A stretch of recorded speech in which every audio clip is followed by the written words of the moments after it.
What does it take to steal your joy? Jesus said, "The thief comes only to steal and kill and destroy.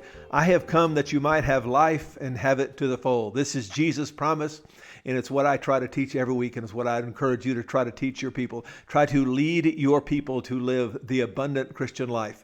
And Jesus said, "Take my yoke upon me and upon you, and learn from me. For I am gentle and humble in heart. You will find rest for your soul. My yoke is easy, and my burden is light." Jesus said His yoke is easy.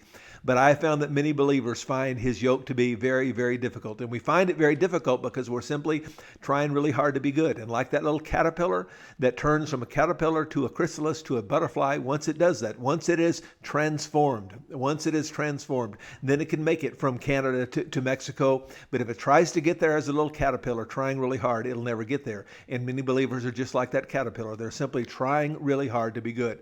And so we want to teach people week after week after week after week. This is how you are transformed.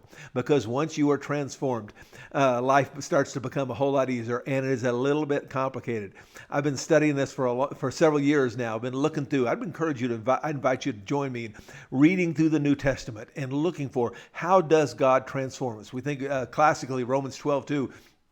We're transformed by the renewing of our mind. That's a second one on our list here. We're transformed by truth, by changing our stinking thinking. But you look at this whole list here, and you've seen this list before if you've been with me, and we're not going to go through all these today. But my point is just to point out it's a little bit complicated, and we're going to look at number 15 today. That we are transformed by testing, or what we might call pain or discipline. We are transformed. There is something about pain that is like fertilizer. Listen to a video. It's a Logos Bible software video. They have a number of seminary style courses that you can buy. They go on sale pretty cheap every now and then, I'll buy a few of them. And I was watching one the other day, and the speaker was talking about the idea that when you communicate, you ought to reduce it to one big idea, and then as you can, try to reduce it to a metaphor. Try to reduce it to something you can touch and feel. I read one speaker, who was that? I read this last week,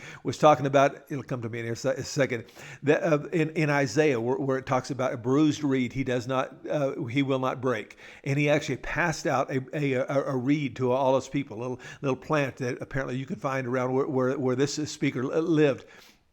And he said it was fascinating in weeks to come that he actually found that little reed in their places of work and in their home and so on. And if you can reduce it to a metaphor, if you can reduce it to something they can touch and feel, a specific object. And the metaphor I want to use today is that pain is like fertilizer. Pain will cause you to grow. Do you want to grow? Do you want to grow in Christ? Part of what it means to grow in Christ is we must experience pain.